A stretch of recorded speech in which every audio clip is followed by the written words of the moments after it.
الحمد للہ رب العالمین والصلاة والسلام علی سید الانبیاء والمرسلین اما بعد فاعوذ باللہ من الشیطان الرجیم بسم اللہ الرحمن الرحیم۔ حضرت علامہ مولانا مفتی محمد امجد علی اعظمی رحمۃ اللہ تعالی علیہ بہار شریعت کے صفحہ نمبر 348 کے مسئلہ نمبر 15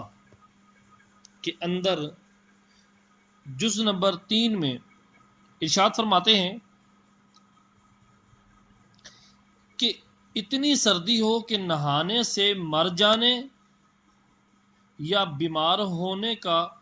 کبھی اندیشہ ہو، اور لحاف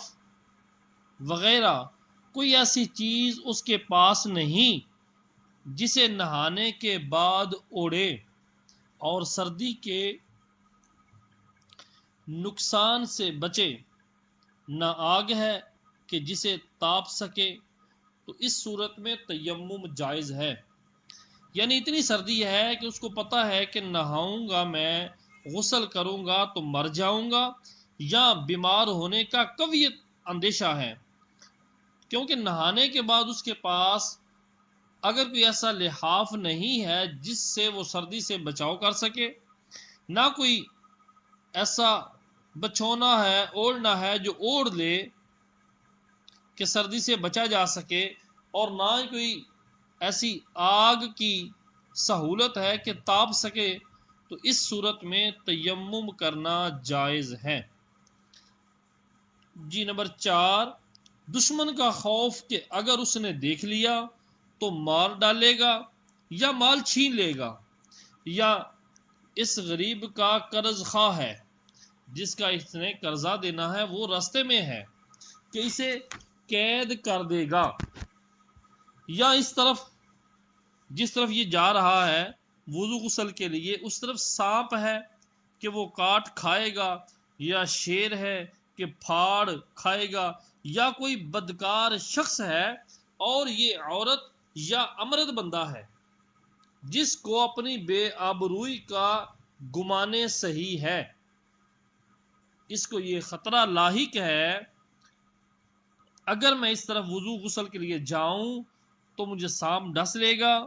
یا شیر ہے جو چیر پھاڑ ڈالے گا، یا یہ بندہ امرد ہے، بچہ ہے یا عورت ہے، اس کو اپنی بے آبروئی کا گمان ہے، تو اس صورت میں یہ بندہ تیمم کر سکتا ہے، تیمم کرنا اس کے لیے جائز ہے۔ نمبر 16، اگر ایسا دشمن ہے کہ ویسے اس سے کچھ نہ بولے گا مگر کہتا ہے کہ وضو کے لیے پانی لوگے تو مار ڈالوں گا یا قید کرا دوں گا، تو اس صورت میں حکم یہ ہے کہ تیمم کر کے نماز پڑھ لے، پھر جب موقع ملے تو وضو کر کے نماز کا اعادہ کرے۔ یعنی یہ جو بندہ ہے متیمم جو ہے، تیمم کرنے والا بندہ، اس کا ایسا دشمن ہے جو اس کو ویسے تو کچھ نہیں کہتا، اور یہ بول کر کہہ رہا ہے اگر تو نے یہاں سے پانی لیا تو مار ڈالوں گا یا تمہیں قید کرا دوں گا، تو اس صورت میں حکم یہ ہے کہ یہ بندہ تیمم کر کے نماز پڑھ لے، تو جب ہی موقع ملے وضو کر کے نماز کا اعادہ کرے۔ نمبر 17، قیدی کو قید خانے والے وضو نہ کرنے دیں تو تیمم کر کے پڑھ لے، اور جب موقع ملے وضو کر کے اعادہ کرے،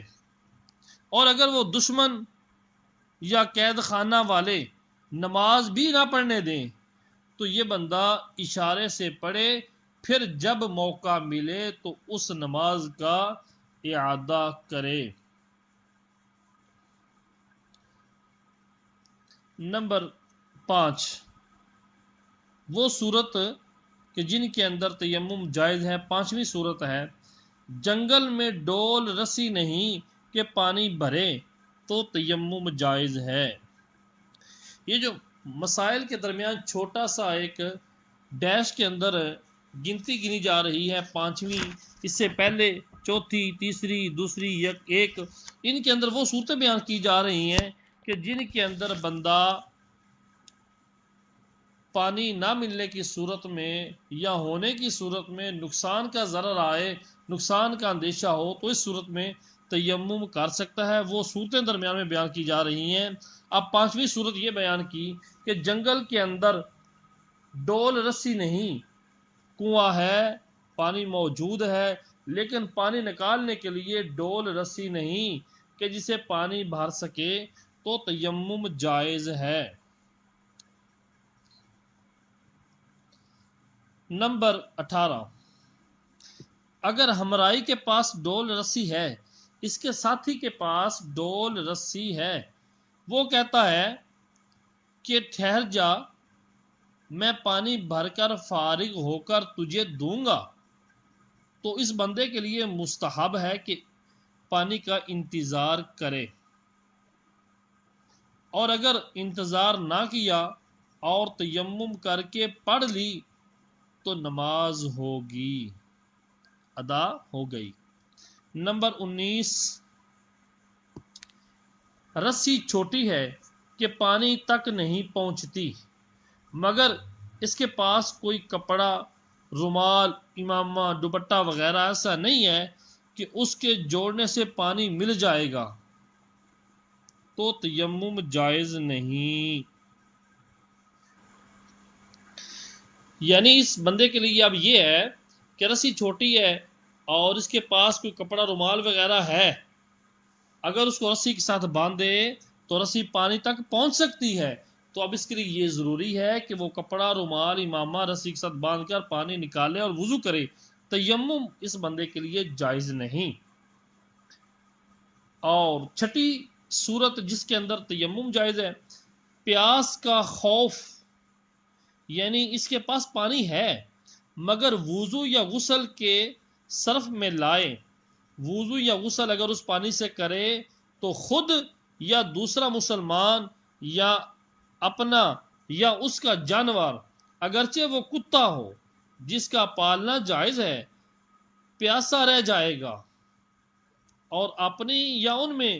کسی کی پیاس فی الحال موجود ہو یا آئندہ اس کا صحیح اندیشہ ہو کہ وہ راہ ایسی ہے کہ دور تک پانی نہیں ملے گا، تو تیمم جائز ہے۔ یعنی بندے کو پیاس کا صحیح اندیشہ ہے اور اس کے پاس پانی موجود ہے، لیکن اگر وہ پانی وضو اور غسل میں لے آیا، صرف کر دیا، استعمال کر دیا، تو اس کا اپنا یا ساتھ والا مسلمان ہے وہ، یہ دونوں پیاس کے اندیشے میں ہو جائیں، یا ان کا اپنا اپنا جانور ہے، وہ پیاس سے ہو سکتا ہے کہ مر جائے، جس جانور کو انہوں نے پالا ہوا ہے، اگر اس کا بھی صحیح اندیشہ ہو کہ وہ بھی پانی نہ ملنے کی وجہ سے مر سکتا ہے اور پانی دور دور تک نہیں ملے گا، تو اب ان کے لیے یہ ہے کہ یہ پانی کو پینے کے لیے رکھ لیں، جانوروں کو پلانے کے لیے رکھ لیں اور تیمم کر لیں۔ نمبر 20، پانی موجود ہے مگر آٹا گوندنے کی ضرورت ہے، جب بھی تیمم جائز ہے، شوربے کی ضرورت کے لیے جائز نہیں۔ یعنی پانی تو موجود ہے لیکن اگر اس پانی سے آٹا گوندھ لیا تو وضو کے لیے نہیں بچے گا، غسل کے لیے نہیں بچے گا، تو پھر یہ اس پانی سے آٹا گوندھ لیں اور تیمم کر لیں۔ لیکن اگر پانی کو شوربے کے لیے بنانا ہے، شوربے کی ضرورت کے پانی استعمال کرنا ہے، تو پھر تیمم جائز نہیں، اس پانی سے وضو کیا جائے گا۔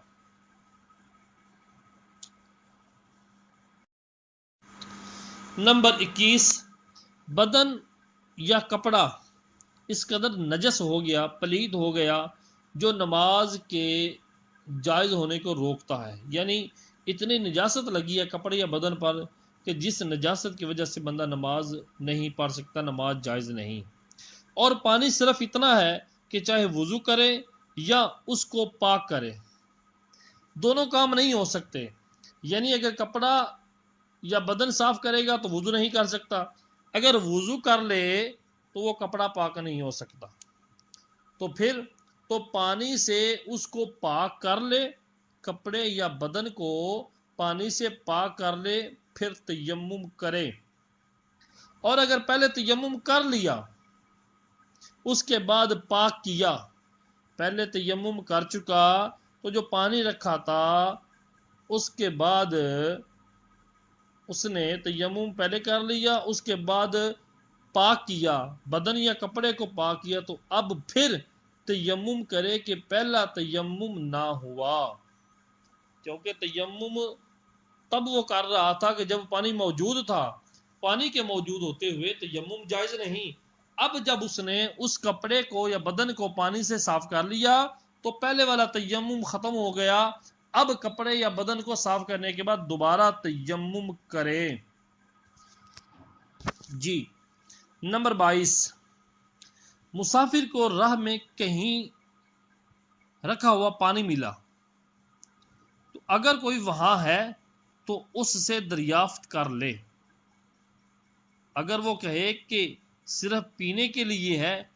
تو تیمم کرے، وضو جائز نہیں چاہے کتنا ہی ہو۔ مسافر سفر کر رہا تھا، رستے میں اس کو کہیں سے پانی ملا، تو اگر وہاں کوئی موجود ہے تو اسے پوچھے۔ اگر وہ کہے کہ صرف پانی پینے کے لیے ہے تو بندہ تیمم کرے، اس پانی سے وضو جائز نہیں چاہے کتنا ہی ہو۔ اور اگر اس نے کہا کہ پینے کے لیے بھی ہے اور وضو کے لیے بھی تو تیمم جائز نہیں۔ اور اگر کوئی ایسا وہاں پر ہے ہی نہیں جو بتا سکے اور پانی تھوڑا ہو تو تیمم کرے اور زیادہ ہو تو وضو کرے۔ آگے 7ویں صورت ایسی کہ پانی گرا ہونا، یعنی وہاں کے حساب سے جو قیمت ہونی چاہیے اس سے دو چند مانگتا ہے، یعنی مہنگا مانگتا ہے، پانی مہنگا دے رہا ہے۔ پانی گرا ہونا یعنی پانی کی قیمت اس نے ڈبل کی ہوئی ہے، وہاں کے حساب سے جو قیمت ہونی چاہیے اس سے اس نے ڈبل لگائی ہوئی ہے، تو اب تیمم جائز ہے۔ اور اگر قیمت میں اتنا فرق نہیں، جتنا اس کے مطابق ہونا چاہیے وہی ہے یا تھوڑی بہت زیادہ ہے، تو اب اس فرق کا اعتبار نہیں ہے، تیمم جائز نہیں، پانی خرید کر وضو کرے۔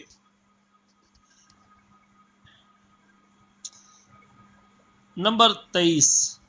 پانی مول ملتا ہے، خریدنا پڑتا ہے اور اس کے پاس حاجت ضروریہ سے زیادہ دام نہیں، پانی خرید کر وضو کرنا پڑے گا، پانی خرید کر غسل کرنا پڑے گا، لیکن اس بندے کے پاس حاجت ضروریہ سے زائد پیسے ہی نہیں ہیں، اس کے پاس اتنے پیسے نہیں ہیں کہ ابھی وضو کے لیے پانی خرید لے یا غسل کے لیے پانی خرید لے اور بعد میں بھوکا پھرتا رہے۔ اس کے پاس جو رقم ہے وہ حاجت ضروریہ کے لیے ہے، تو اب اس بندے کے لیے تیمم کرنا جائز ہے، ان پیسوں سے وضو کے لیے پانی نہ خریدے۔ 8ویں صورت کہ جس صورت میں تیمم کر سکتا ہے،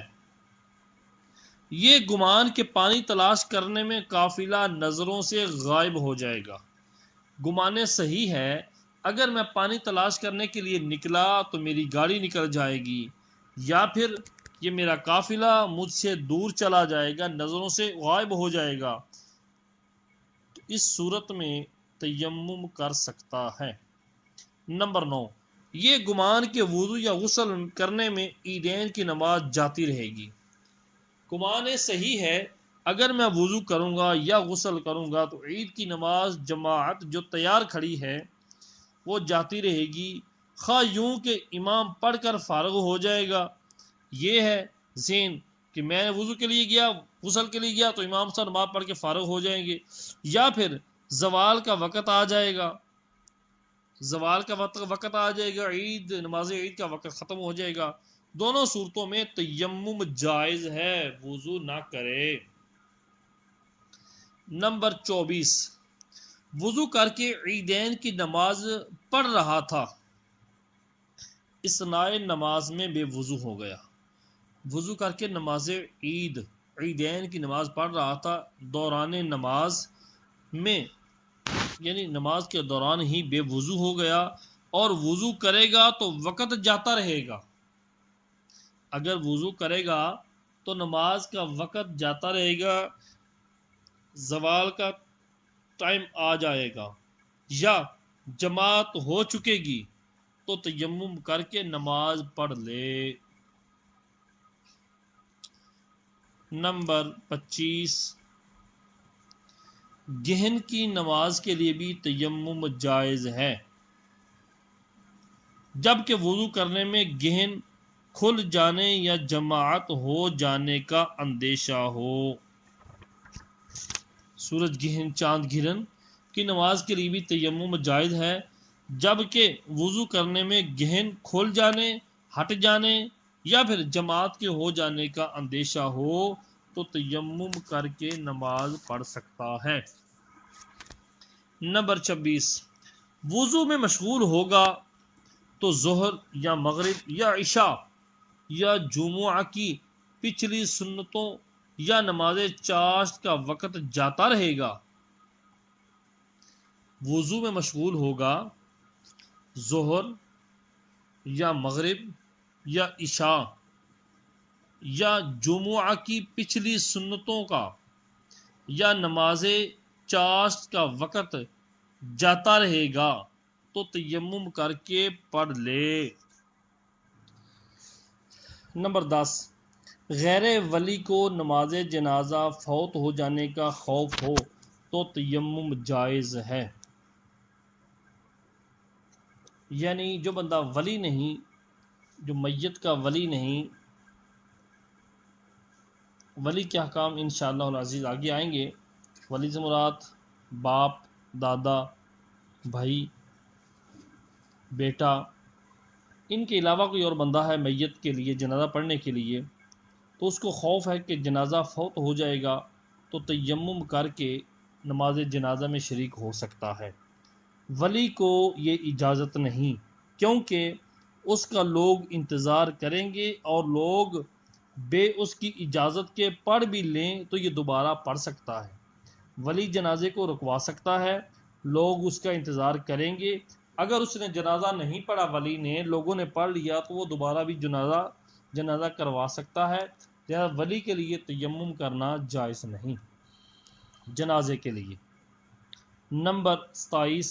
ولی نے جس کو نماز پڑھانے کی اجازت دی اسے تیمم جائز نہیں۔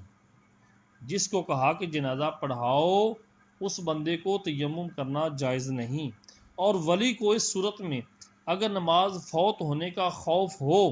تو تیمم جائز ہے۔ جب کسی کو اجازت دے دی جنازہ پڑھاؤ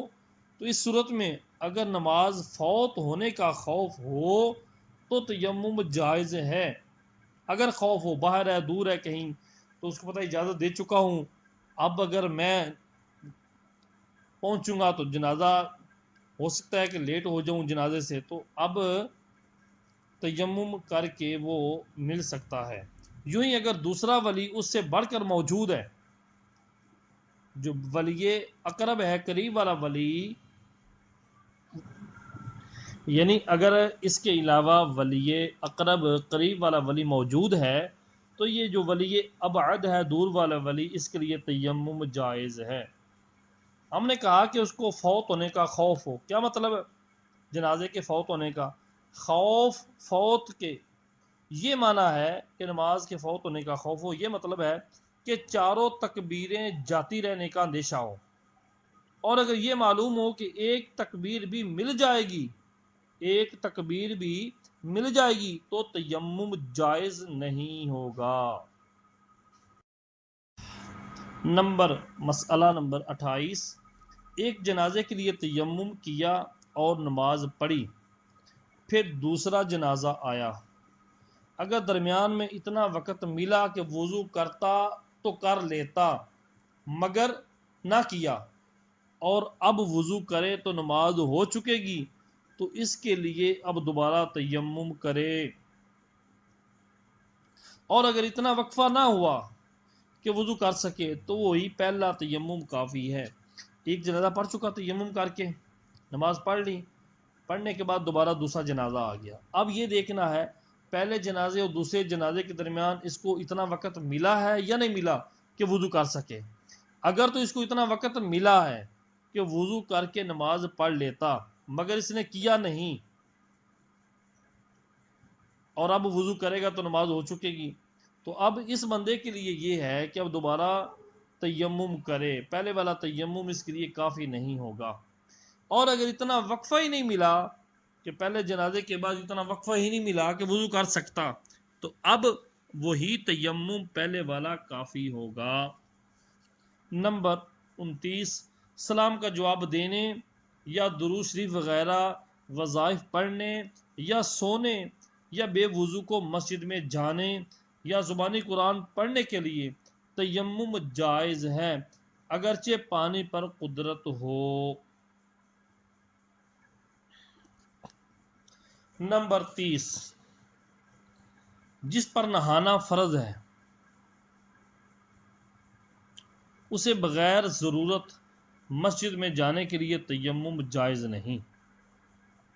جس بندے پر غسل فرض ہو اسے بغیر ضرورت مسجد میں جانے کے لیے تیمم جائز نہیں۔ ہاں اگر مجبوری ہو، جیسے ڈول رسی مسجد میں ہو اور کوئی ایسا بندہ نہیں جو وہاں سے لا دے، تو تیمم کر کے جائے اور جلدی سے جلد لے کر نکل آئے۔ نمبر 31، مسجد میں سویا تھا اور نہانے کی ضرورت ہو گئی، یعنی غسل فرض ہو گیا، تو آنکھ کھلتے ہی جہاں سویا تھا وہیں فوراً تیمم کر کے نکل آئے کہ تاخیر کرنا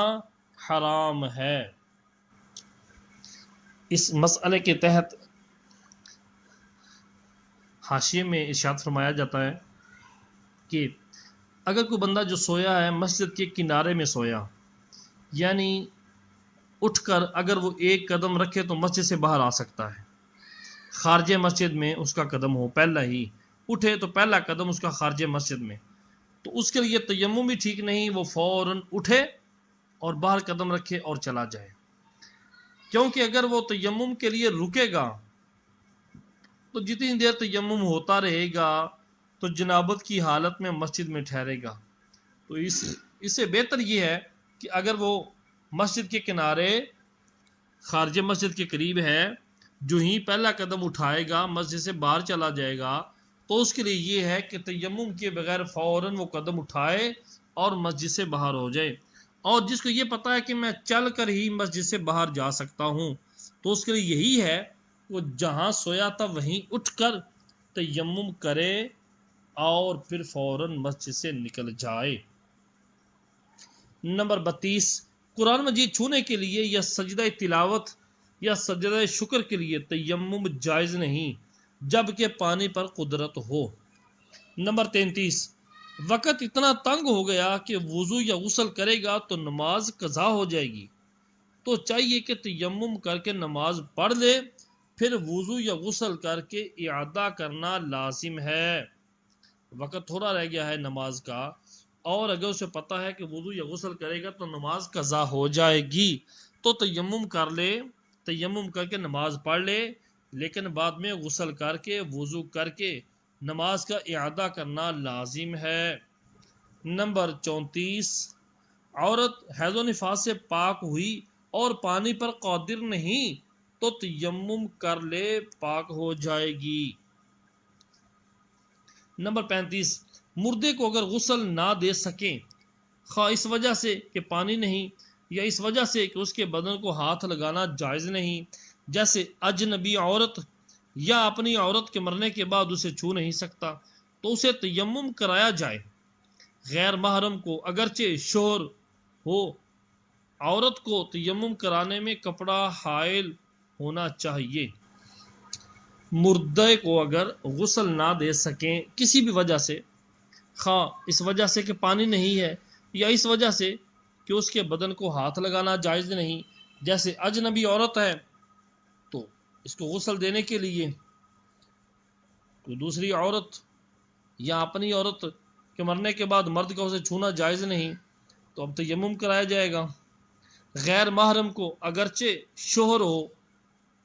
تو اس کی عورت کو تیمم کرانے میں، غیر محرم کو اگرچہ شوہر ہو، عورت کو تیمم کرانے میں کپڑا حائل ہونا چاہیے، یعنی ہاتھوں پہ کپڑا رکھنا چاہیے اور اس کے بعد اس کو تیمم کرایا جائے۔ یہ عورت اپنے شوہر کو یا شوہر اپنے عورت کو غسل دے سکتی ہے یا نہیں دے سکتی، یہ آگے غسل کے بیان میں، مردے کو غسل دینے کے بیان، وہاں پر انشاءاللہ العزیز اس کی وضاحت بالتفصیل آئے گی، وہاں پر اس کا بالتفصیل بیان ہوگا۔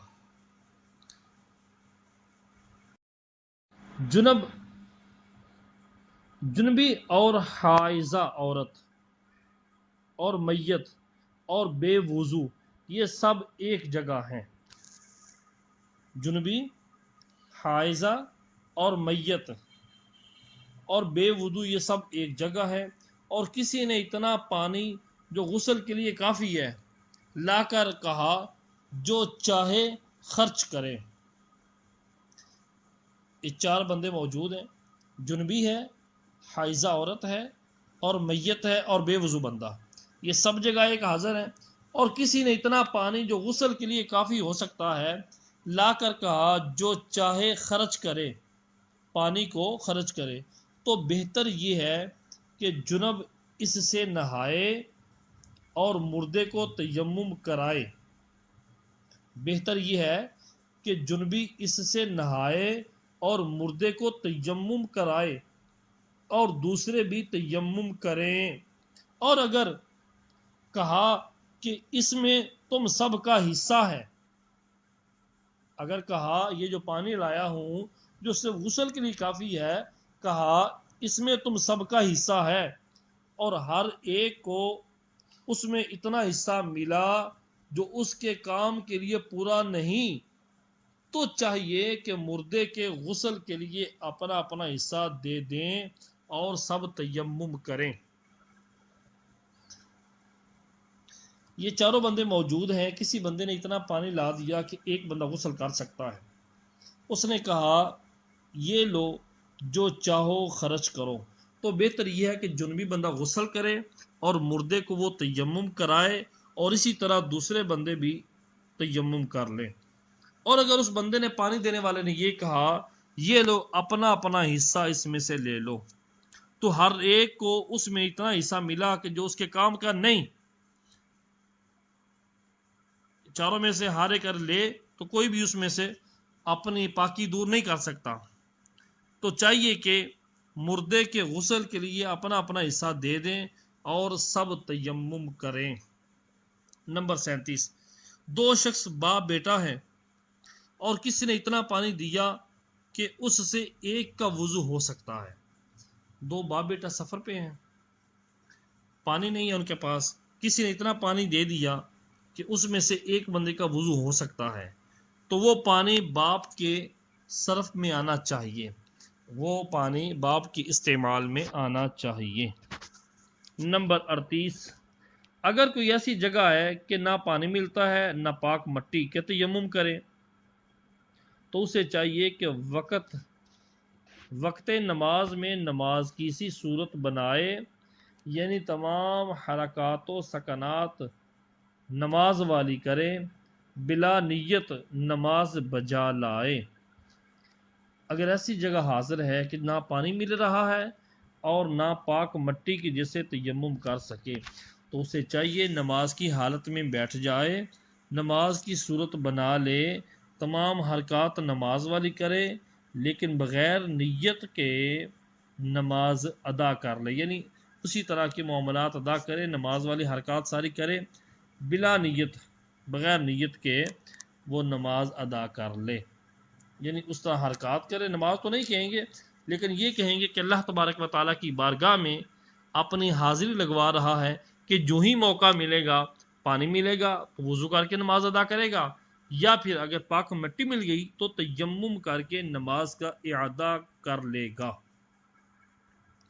نمبر 39 کوئی ایسا ہے کہ وضو کرتا تو پیشاب کے قطرے ٹپکتے ہیں، کوئی ایسا بندہ ہے کہ وضو کرے تو پیشاب کے قطرے ٹپکتے ہیں اور تیمم کرے تو نہیں ٹپکتے، تو اسے لازم ہے کہ تیمم کرے۔ نمبر 40 اتنا پانی ملا جس سے وضو ہو سکتا ہے اور اسے نہانے کی ضرورت ہے تو اس پانی سے وضو کر لینا چاہیے اور غسل کے لیے تیمم کر لے۔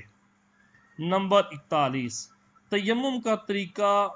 یہ ہے کہ دونوں ہاتھ کی انگلیاں کشادہ کر کے کسی ایسی چیز پر جو زمین کی قسم سے ہو، دونوں ہاتھ کی انگلیاں کشادہ کر کے ایسی چیز پر مارے جو چیز زمین کی جنس سے ہو، مار کر لوٹ لیں، لوٹ کیا آگے کی طرف لیں، پیچھے کی طرف لے کر آئیں، اور زیادہ گرد لگ جائے تو جھاڑ لیں اور اس سے سارے منہ کا مسح کریں۔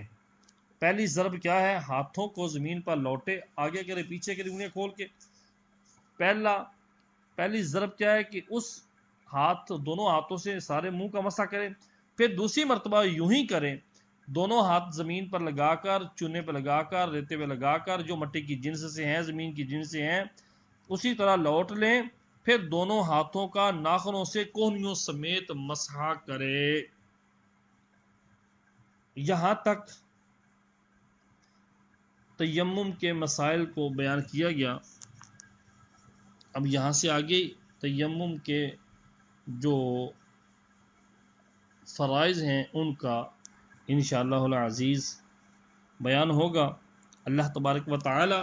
ہمیں علم دین سیکھنے سمجھنے کی توفیق عطا فرمائے، آمین بجاہ النبی الامین صلی اللہ علیہ وآلہ وسلم۔